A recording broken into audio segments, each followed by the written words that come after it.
मेरे चैनल को सब्सक्राइब करें और बेल आइकन को ऑल पे सेट करें। Hi everyone, welcome to my channel. आज हम इंटरव्यू सीरीज़ 2022 का कंटिन्यू करने जा रहे हैं। पहले अपन पूरा प्रोसेस का ऑटो कनेक्ट तक का अपन बता दिए थे।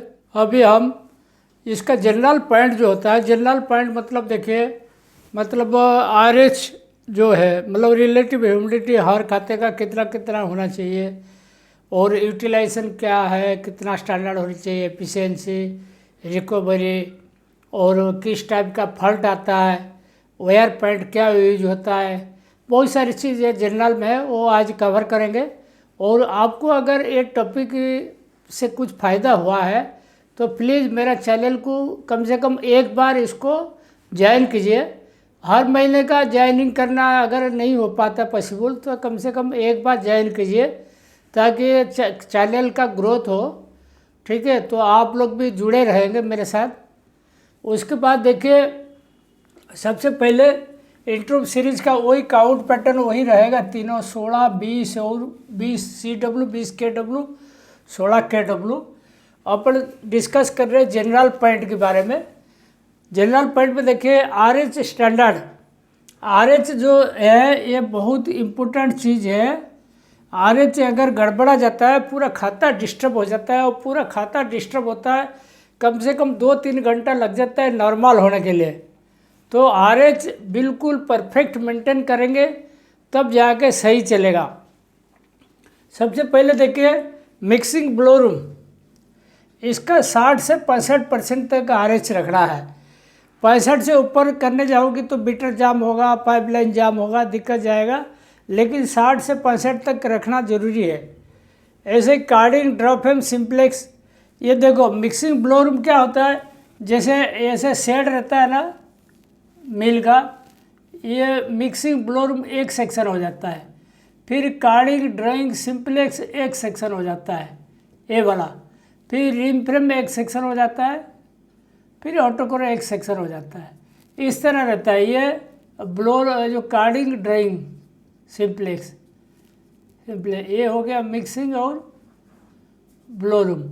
तो मिक्सिंग ब्लो रूम का 60 से 65% स्टैंडर्ड रखेंगे, और कार्डिंग, ड्रॉपिंग, सिंप्लेक्स 50 से 55% इसका RH रखेंगे। ये अभी कटन प्लांट के हिसाब से बोल रहा हूँ, इसको आप ध्यान रखें। उसके बाद रिम फ्रेम देखो 48 से 52 बहुत बढ़िया वर्किंग रहता है, 48 से 52% तक रखना। ऑटो कॉर्नर में 60 से 65% तक रखना।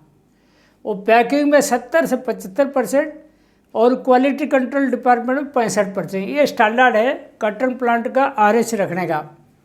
उसका बाद देखिए, वायर पॉइंट। वायर पॉइंट देखो, अगर कॉटन का है थोड़ा PPSI ज़्यादा वाला चाहिए, और पॉलिस्टर का है तो कम वाला चाहिए, सिंथेटिक का है तो PPSI जो है, मेरा एक वीडियो मैंने बढ़ाया था, 2-3 वीडियो था कार्ड क्लोथिंग के बारे में, इसमें आप देखिएगा पूरा डिटेल समझ में आ जाएगा। फिर भी आज बोल देता हूँ, PPSI मतलब पॉइंट्स पर स्क्वायर इंच।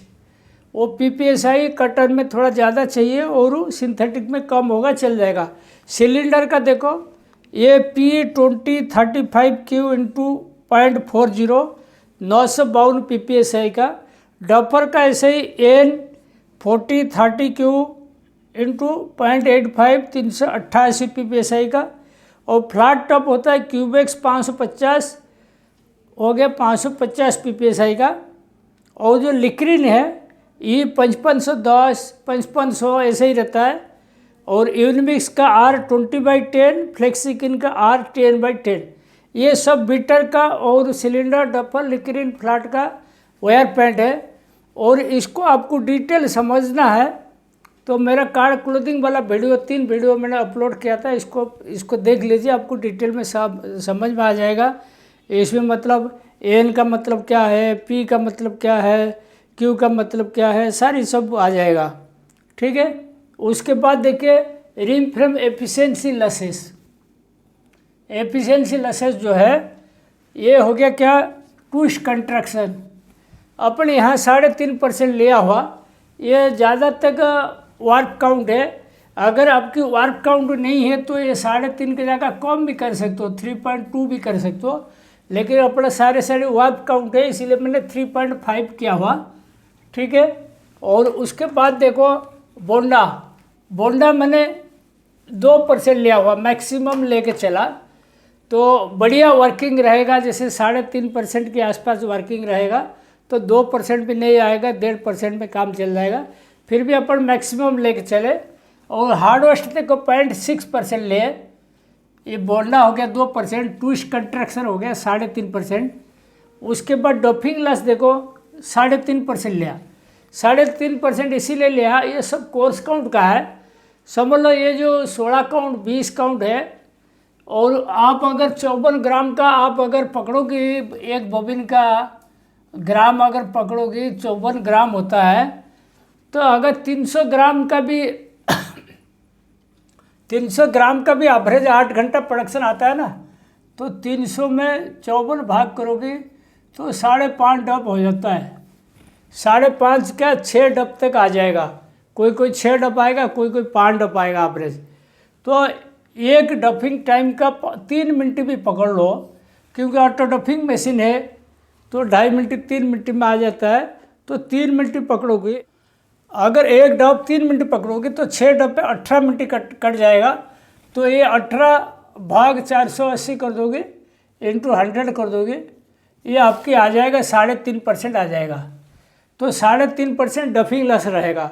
अगर यही चीज़ समझ लो आपकी 30 काउंट का है या 40 काउंट का है, ये 2% से नीचे आ जाएगा। तो इसीलिए जो एफिशिएंसी लॉस, जो एफिशिएंसी अपन फाइन काउंट में कम आता है, वो कोर्स काउंट में एफिशिएंसी लॉस घट जाता है, मतलब बढ़ जाता है लॉस। तो यही एक कारण है, ये डफिंग लॉस अफेक्ट करता है, कभी ट्विस्ट कंट्रैक्शन अफेक्ट करता है, कभी जैसे बोंडा वगैरह भी कम आए तो वो भी अफेक्ट करेगा, हार्ड वेस्ट तो है ही, ठीक है। ये सारी मिला के आपका हो गया 9.6% हो गया। और एफिशिएंसी लॉस कितना हो गया, 100 से 9.6 हुआ, तो 9.6 हो गया लॉस। तो इतना आएगा एफिशिएंसी। एफिशिएंसी कितना आएगा, 90.4 तक आएगा, ठीक है। उसके बाद देखिए यूटिलाइजेशन लॉसेस, ठीक है। यूटिलाइजेशन लॉसेस में क्या क्या होता है देखो, एक आइडल स्पिंडल 0.1% लिया हुआ, तो आइडल स्पिंडल देखो जनरली 0.1 मैंने पकड़ा हुआ, लेकिन जो बहुत बढ़िया मिल है तो 0.1 से नीचे मेंटेन करते हैं। और अगर आइडल स्पिंडल 0.5 से ऊपर चला जाता है, फिर यूटिलाइजेशन वगैरह बहुत फर्क पड़ेगा। तो आइडल स्पिंडल मेंटेन करना जरूरी है। मेंटेनेंस को 0.50% लिया, मेंटेनेंस क्लीनिंग, और ये maintenance cleaning and maintenance fault दोनों रहेगा, 0.5% जाएगा। और electrical loss 0.02, lot change, count change, ring traveller change, या हार्ड वेस्ट जो होता है ऑटो डंपिंग का, स्पिंडल का नीचे काटना है, सब मिल माल के 0.88% आया। तो 1.5% ये हो गया लॉसेस। तो यूटिलाइजेशन कितना हो गया, स्टैंडर्ड 100 माइनस 1.5 98.5, लेकिन ये हो गया अपनी स्टैंडर्ड। उसका अलावा देखो एक लॉट चेंज BSS पावर पिल, इसका स्टैंडर्ड 0 रहता है, तीनों का लॉट चेंज जो लेबर शर्ट का 0 रहता है, BSS का 0 रहता है, पावर फिल का 0 रहता है। लेकिन जहाँ पे यूटिलाइजेशन कम आता है, आप नोटिस करना उसमें ये जो 0 वाला है ना, ये बढ़ जाता है। लेबर शर्ट कहीं 5-10% हो गया, BSS भी कहीं खाता खाली है BSS हो गया, या पावर फिल बार हुआ, ये लेकिन लॉसेस बढ़ जाता है। लेकिन हर मिल में इसका स्टैंडर्ड 0 रहता है। नेक्स्ट देखिए रिकवरी स्टैंडर्ड, ये हो गया अपना यूटिलाइजेशन लॉसेस। रिकवरी स्टैंडर्ड देखो, ब्लोअर कार्डिंग का जो दोनों का वेस्ट मिला के अपन 10% पकड़े हुए, और फ्लाई कार्डिंग ड्रॉप एम सिंपलेस, तीनों जगह का जो फ्लाई है, जो पंखा के अंदर फ्लाई आता है, 0.4% लिया हुआ। और गटर वेस्ट और स्वीपिंग वेस्ट और गटर वेस्ट, मतलब रिटर्न फैन की जो गटर है उसका अंदर जो वेस्ट गिरता है, और ये वाला स्वीपिंग वेस्ट है 1.2% लिया। हार्ड वेस्ट मैंने 0.6% लिया, इनविजिबल लॉस 0.8 लिया। और ये जो 10% अपन लिए हुए, इसमें माइक्रो डस्ट वगैरह जो फिल्टर में आता है ना, वो सारी उसमें आ गया, ठीक है। और सारी इसमें आ गया, 13% टोटल हो गया। और अपन इसमें जो सिस्टम पकड़े, इसमें रोविंग वेस्ट अपन यूज करेंगे, उसी हिसाब से रोविंग वेस्ट मैंने इधर दिखाया नहीं। तो ये जो 13% हो गया, ये 13% अगर वेस्ट हो गया, रॉ मटेरियल से 13% वेस्टेज चला गया, तो 87% यूटिलाइजेशन आएगा किसका, कार्डिंग का। अगर कोम्ड की बात करो, 18% नाइल अपन पकड़े हुए थे, नाइल जो कोम्बर की प्रोसेस में, तो 100 से -13 -18 69% आ जाएगा इसका रिकवरी, किसका, कोम्ड का, और कार्डिंग का 87%। ये एक बार बोर्ड में हट जाता हूँ, एक बार आप नोट कर लीजिए, फिर मैं फिर इसके बाद आगे बढ़ता हूँ, ठीक है। नेक्स्ट देखिए, जनरल पॉइंट के बारे में अपन बात कर रहे हैं। सबसे पहले देखिए मेंटेनेंस क्लीनिंग का। Blowroom every beater once in month. Blowroom का जो बीटर रहता है, जैसे समझ लो बेल प्लकर है, बेरियोक्लिन है, यूनिमिक्स है, फ्लेक्सिकिन है, सबका ये महीने में एक बार कम से कम सफाई होनी चाहिए, मेंटेनेंस क्लीनिंग। और कार्डिंग फुल सेटिंग महीने में एक बार, पूरा कार्डिंग का पूरा खुलवा के गेज करना, उसका सेटिंग करना, ये एक महीने में एक बार होना चाहिए। कार्डिंग का हाफ सेटिंग 15 दिन। हाफ सेटिंग मतलब पीछे से अपना लेके अप टू सिलेंडर पीछे तक, मतलब लिक्रिन तक जो है, फीड प्लेट, फीड रोल, लिक्रिन, ये सब एफबीके वगैरह सब, ये 15 दिन में एक बार सफाई होनी चाहिए। इसको हाफ क्लीनिंग कहते हैं। जनरल क्लीनिंग जो होता है, जनरल क्लीनिंग के बारे में बता दूँ, अगर आप कॉटन चला रहे हो या सिंथेटिक चला रहे हो, कुछ भी चला रहे हो, जनरल क्लीनिंग डेली होना चाहिए। मेंटेनेंस और प्रोडक्शन वाला मिलके सारी कार्ड बंद करके एक बार एयर प्रेशर से बढ़िया सफाई करे, फिल्टर का सफाई करे, कंपैक्टर का सफाई करे, और बहुत बढ़िया सफाई करके 1-1.25 घंटे के अंदर चालू करे। और उसके लिए ब्लोरूम कार्डिंग फिल्टर वो डेली होना चाहिए जनरल क्लीनिंग, लेकिन टाइम का लिमिट रहता है, 1 से 1.25 घंटा इतना होना चाहिए। तो इसमें मेंटेनेंस वाला और प्रोडक्शन वाला दोनों मिलकर करते हैं। अगर जनरल क्लीनिंग कोई मिल में देखो बोलता है कि मटेरियल नहीं है, जनरल क्लीनिंग स्किप कर दो, कभी स्किप नहीं करना। स्किप करने से क्या, ब्रेकडाउन ज़्यादा आता है, वो प्रोडक्शन घट जाता है, प्रोडक्शन बढ़ता नहीं है। जनरल क्लीनिंग तो मस्ट होनी चाहिए। ड्रॉप फ्रेम देखो 7 दिन में एक बार क्लीनिंग होना चाहिए। सिंप्लेक्स 30 दिन में एक बार, रिम फ्रेम भी 30 दिन में एक बार। लेकिन 30 दिन का मैंने लिखा है, देखो जैसे किसी मिल में डायड मटेरियल चल रहा है या बिल्कुल कोर्स काउंट चल रहा है, 6 काउंट, 8 काउंट, 10 काउंट चल रहा है, उस केस में आप 30 दिन नहीं करना, उसके लिए 15-20 दिन का कर दो कि बढ़िया रहेगा। और अपना ये ग्रे वाला माल है, एक्सपोर्ट का माल चल रहा है, अपन इसीलिए 30 डेज पकड़े रिम फ्रेम और सिंप्लेक्स। और डफर सेटिंग देखो, डफर सेटिंग क्लीनिंग के टाइम हो जाएगा, इसलिए हर महीने में एक बार डफर सेटिंग होना चाहिए ऑटो डफर का। ऑटो कॉर्नर 10 ड्रम डेली सफाई करनी, 10 ड्रम यूआईसी सफाई जो होता है 10 ड्रम करना है। जंक्शन बर्ड लेके बढ़िया सफाई करनी है। जब मशीन का सफाई लोगी, जैसे उसका मोटर वगैरह चेक करना, पंखा चेक करना, ओवरऑल सेक्शन वगैरह चेक करना, तो महीने में एक बार लेनी मशीन। वो मशीन जो बंद करोगे, एक ऑटो कॉर्नर कम से कम 3-4 घंटा बंद होता है, 3 घंटा से 4 घंटा, तब जाके वो बढ़िया से सफाई होता है पूरा ऑटो कॉर्नर। बाकी ड्रम तो चालू में 10-10 ड्रम बंद करके सफाई करते रहना। और उसके बाद वाईसीपी देखो मंथली एक बार। और आरएच प्लांट का जो होता है, जैसे सप्लाई फैन है, रिटर्न फैन है, और उसका कंपैक्टर है, मतलब सब हर जगह का महीने में एक बार नंबर आ जाना चाहिए। समझ लो आपके पास 5 सप्लाई फैन है, 5 रिटर्न फैन है, ठीक है, और पंप होगा, और ये अपना एलिमिनेटर होगा, सारी बहुत सब चीज़ है। एक सेक्शन महीने में कवर हो जाना सही रहता है। लेकिन जब पंप की बारिश चलता है, वो बारिश का मौसम में मेंटेनेंस होता है। पंप जो होता है, एलिमिनेटर होता है, बारिश का मौसम में पंप चलाना ज़रूरत नहीं, उसी टाइम उसका मेंटेनेंस होता है, एलिमिनेटर और पंप का, वो ध्यान रखेगा।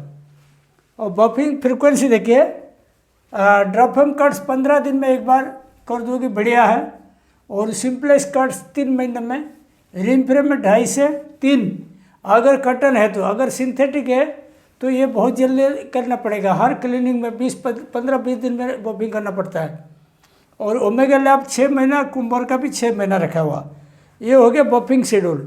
उसके माउंटिंग अब वेयर पॉइंट से, वेयर पॉइंट जैसे माउंटिंग करते हैं वो कितना टाइम रहता है। सिलेंडर डफर फ्लैट वो एक ही साथ होता है। 1000 टन का अपन पकड़े हुए या रफली पकड़ो 3.5 से 4 साल, वो डिपेंड अपन आपके क्या रैपिंग वगैरह कार्डिंग में चल रहा है, हाई प्रोडक्शन कार्ड है या नॉर्मल कार्ड है, जो भी है। तो 1000 टन का आजकल मानते हैं। 1000 टन में हो सकता है 3 साल हो जाएगा या 3.5 साल हो गया, 4 साल हो जाएगा। लेकिन ये भी जब आपके 1000 टन हो गया, एक बार सैम्पलिंग करना है, इसको देखना परफॉर्मेंस, अगर नेप्स वगैरह रिमूव हो रहा है बराबर, और महीना 2 महीना आप स्किप कर सकते हो, आगे पोस्टपोन कर सकते हो। लेकिन ये ट्रायल लेने का बाद ही माउंटिंग करना। लिक्रिन 180 से 200 टन तक है, मतलब यानी कि ये 9 महीना के आसपास में चेंज होता है, 9 मंथ का।